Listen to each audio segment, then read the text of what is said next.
Oh, it's very traditional for this area. So which area, which village is this, Han? Volendam is a fisherman's village. Volendam. Ang ganda ng And they mga have bahay, this guys. traditional architecture still, which is a bit similar to Amsterdam with the that's like a stairs facade and clock. And it's really nice and cozy. Ang ganda ng mga bahay dito, grabe guys. And tahimik. Ang ganda ng mga bahay dito, guys. Oh, may nagpo-football daw mga bata. Very ang ganda ng architecture niya. And syempre malinis. So we're just walking here. This is for sale. Bahay. Ganda. So lahat dito, everything is green. Ang ganda.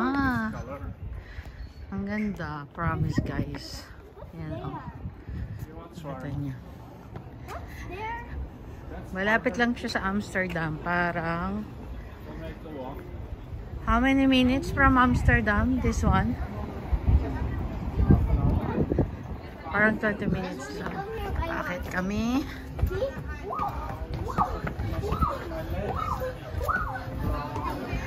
Ay. So ito yung sa boat. Rabbit Kipi. Nightlife. Oh, city life. City life. Boat. Having boat. Restaurant. So we can sit here later. And look at that yacht. My God. Look, ito mo yung yacht na yun, oh. Ganda. Oh, the black one. Oh my gosh. It's like a luxury one, right? Oh, anak sa boses mo. So, ito yung sentrum, mga restaurant. But yung the house, yung green one, we did not see it. So, this is a part, it's situated on the lake. They have the yacht set, people with money. Yeah. You can see that. It's very obvious. This is where people you go out yacht. in the evenings, have a snack or eat Ayun, something, have a may drink. mga nasa yacht, the drinks, bata, sumasayaw naman. Oh. Party na, Alec, party. Hey, Amsterdam? Good liedje. Ang ganda. Show me 100 cup. I get this one, the magnet baller down. Yellow. Okay, I'll get that one. But I won't get that. What's that, magnet? I won't get it. Is that a magnet, Alec? I don't know if it's... And there's a bar. Maganda rin. Oh, party, party. Yun yung lumang. That's the old boat. Before the old center, sabi ni Albert. And what is that boat for? Replica of one of the ships they use it to sail around the world. Ah, it's replica. Before they use all around the world daw, sabi. That's the one. Guys, nakita niyo yung map. So, gitna na yan, both were in the middle of water. So, dumadaan kami sa gitna ng tubig. Literal na gitna ng tubig. So, ayan lang yung daan, yung pinaka-blue. So, diba? Parang sa akin, it's parang medyo ganito yung mga pier ko eh. Feeling mo, nasa gitna ng tubig, nadaanan ko. Yeah, but I already see the land a bit more good. Yeah, there's a bit more land. But if you see it in ways, in the map, nasa gitna kami ng tubig. Yeah, but that's So this is like the island, but here, yeah. like, yeah. It's this is North Holland, Han? Yeah, that's Friesland. So doon, yung direction na yung straight na yan, yun na yung Friesland. Doon na yung sa amin. Kumbaga, isang city parang Nueva kunti ka saan kami. Gano'n. Tapos Pampanga, kumbaga kami Pampanga o Bulacan. Tapos mawin kami Nueva Ecija.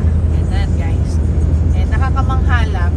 So, interesting na there's road, this kind of road here in the Netherlands, that it's a man-made.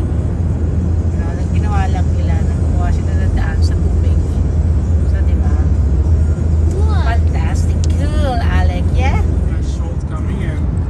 So, it's become sweet water. Okay. So, they do so many things like that here, right? Ocean, they make it a sweet water.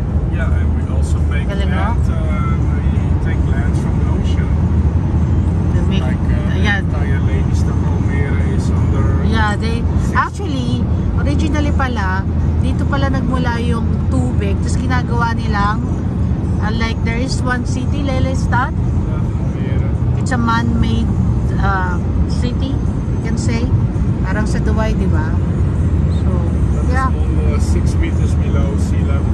Yeah, it's all 6 meters below sea level. Correct? Galing, no? Hello guys, I got 3 toys today. I had a singing thing and this cute Columpias. So yeah, I like my toys today. And what did they have? Oh, we just ate nang nag-dinner kami na doon. Kibling, snack, fish, ganon. Sarap. Our dinner, right? Yeah, it's nice place to go actually. And What's to the go name? out. What's the name of the place again? Volendam. Volendam. Ang ganda niya, guys. Volendam. So if you visit Netherlands, you must visit this place also because it's really nice. Medyo late na kaming dumating, so most of the shop it's closed, pero marami siyang shop, marami kang maliliputan. Kasi medyo pagod na rin kami. Because we came late. Yeah, we came a bit late. And yun, sakto nga yung alis namin sa Amsterdam. Kasi may nakagulo para doon, imagine. And it's today, at the time we left. Thank God, wala na kami doon. Kasi parang may nagra-rally, ganun something. Anyway, so, what you gonna say? Thank you for watching, guys! Thank you for watching, guys! And thank you for sa aping... See, this is the music. Yeah. And thank you din sa aming mga new followers. And happy Mother's Day to all! Happy Mother's Day! Be happy! O, ikaw? Yeah, be happy! Be happy! Don't worry. Don't worry! Bye!